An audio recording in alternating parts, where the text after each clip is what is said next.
Mega DSC ఏర్పాటు చేసి ఏకంగా 16,347 పోస్టులు ఈరోజు ప్రజాప్రభుత్వం భర్తీ చేస్తుంది. ఈ మెగా డిఎస్సిని ఎట్టి పరిస్థితులు ఆపాలని ప్రతిపక్ష పార్టీ సుమారుగా 24 కేసులు, ఈ రోజుతో 24వ కేసు కూడా డిస్మిస్ అయింది సుప్రీంకోర్టులో. 24 కేసులు వేశారు. అయినా అవన్నీ తట్టుకుని డిఎస్సి ప్రక్రియ మేము పూర్తి చేస్తున్నాం. గడిచిన 10 సంవత్సరాల్లో రాని పెట్టుబడులు ఈ సంవత్సరంలో తీసుకొస్తాం జరిగింది. 9.5 లక్షల కోట్ల పెట్టుబడి, తద్వారా 8.5 లక్షల మందికి ఉద్యోగాలు కల్పించడానికి మేము ఒప్పందాలు కుదుర్చుకున్నాం. అనేక దశల్లో ఆ ఇన్వెస్ట్మెంట్స్ ఉన్నాయి. డొమెస్టిక్ ఇన్వెస్ట్మెంట్స్లో చూస్తే ఈరోజు భారతదేశంలోనే ఆంధ్ర రాష్ట్రం నంబర్ 1 ఉంది. 16% డొమెస్టిక్ ఇన్వెస్ట్మెంట్స్లో ఆంధ్ర రాష్ట్రానికి వస్తూ జరిగింది. దాంట్లో భాగంగా TCS, LG, NTPC green, ఆసిలర్ Mittal, BPCL, Reliance, renew power లాంటి సంస్థలు ఈరోజు ఆంధ్ర రాష్ట్రంలో పెట్టుబడులు పెట్టడానికి ముందుకు వచ్చినాయి. డబుల్ ఇంజిన్ సర్కార్ ఉంది కనుకనే విశాఖ స్టీల్ ప్లాంట్ కాపాడుకోగలం, రైల్వే జోన్స్ సాధించాం. అంతేకాకుండా భోగాపురం ఎయిర్పోర్ట్ పనులు కూడా వేగవంతంగా ఈరోజు జరుగుతున్నాయి. మీరు చూస్తే ప్రజాప్రభుత్వం ఏర్పడిన తర్వాత ఒక పెన్షన్లోనే భారతదేశంలో ఏ రాష్ట్రం ఇవ్వని విధంగా మేము ఇస్తున్నాం. వృద్ధులకి 1000 రూపాయలు పెంచాం, వికలాంగులకి 3000 రూపాయలు పెంచాం. బెడ్కే పరిమితం అవుతే 15,000 రూపాయలు ప్రతి నెల ప్రభుత్వం ఇస్తుంది. భారతదేశంలో ఏకైక ప్రభుత్వం ఇస్తుంది, అది ఆంధ్ర రాష్ట్ర ప్రభుత్వం. ఇంతేకాకుండా భారతదేశంలో ఎక్కడ లేని విధంగా 203 అన్న క్యాంటీన్లు ప్రజాప్రభుత్వం తిరిగి ప్రారంభించి ఈరోజు నడిపిస్తుంది.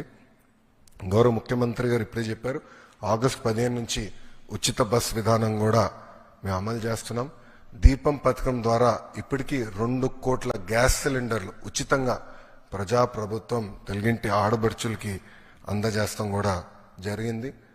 దాంట్లో కొన్ని సవరణలు తీసుకొచ్చి ఏకంగా ఆ డబ్బులు డైరెక్ట్గా మహిళల అకౌంట్లో కూడా వేయాలని ఒక నిర్ణయం కూడా ప్రభుత్వం తీసుకుంటాం జరిగింది. ఈరోజు ముఖ్యమైన కార్యక్రమం తల్లికి వందనం. ఎన్నికల్లో మనం ఇచ్చిన హామీ నిలబెట్టుకుంటున్నాం. ఆనాడు చాలా స్పష్టంగా ఎంతమంది పిల్లలుంటే అంతమంది పిల్లలకి తల్లికి వందనం ఇస్తానని హామీ ఇచ్చాం. దాంట్లో భాగంగా జియో ఇచ్చాం. ఈ రోజు నుంచి డబ్బులు తల్లుల అకౌంట్లో కూడా పడితే 13,000 రూపాయలు తల్లి అకౌంట్లో పడుతుంది. 2,000 రూపాయలు మెయింటెనెన్స్ గ్రాంట్ కింద స్కూల్స్లో మెయింటెనెన్స్ కోసం ప్రభుత్వం ఆ నిధులు కూడా ఖర్చు పెడతాం జరుగుతుంది. సో భారతదేశంలో ఎవరు చేయని విధంగా సంక్షేమ అభివృద్ధి కార్యక్రమాలు ప్రభుత్వం ఈరోజు చేస్తాం జరుగుతుంది.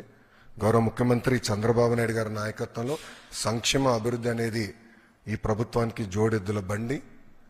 మాకు చాలా క్లియర్ మ్యాండేట్ ఇచ్చారు. 2 మీరు తీసుకెళ్ళాలి. ఒక పక్కన ఉద్యోగాలు, ఉపాధి, అభివృద్ధితో పాటు సంక్షేమం కూడా చేస్తూ ప్రజలు ఏ ఆస్తి అయితే ఈ కూటమిని 94% సీట్లు ఇచ్చి గెలిపించారో ఆ ఆశని మనం నిలబెట్టుకోవాల్సిన బాధ్యత, నెరవేర్చాల్సిన బాధ్యత మా పైన ఉందని కేబినెట్ మీటింగ్లో కూడా గౌరవ ముఖ్యమంత్రి గారు చెప్తాం జరిగింది. సో ఈ తల్లికి వందనం కింద దాదాపు 60% కుటుంబాలలో 2 కన్నా ఎక్కువ మంది పిల్లలు ఉండటం జరుగుతుంది. సో వాళ్ళకి 2 ఉంటే 26,000, 3 ఉంటే దేర్ ఆఫ్ డబ్బులు వస్తాయి. సో ఆటోమేటిక్గా ఆ డబ్బులు వాళ్ళ అకౌంట్లో పడటం జరుగుతుంది. సో ఇచ్చిన హామీ బాబు సూపర్ 6లో ఒక హామీ కూడా, ఇది ఇంకొక మరో హామీ ఈరోజు కూటమి ప్రభుత్వం నిలబెట్టుకుంటాం జరుగుతుంది. Thank you.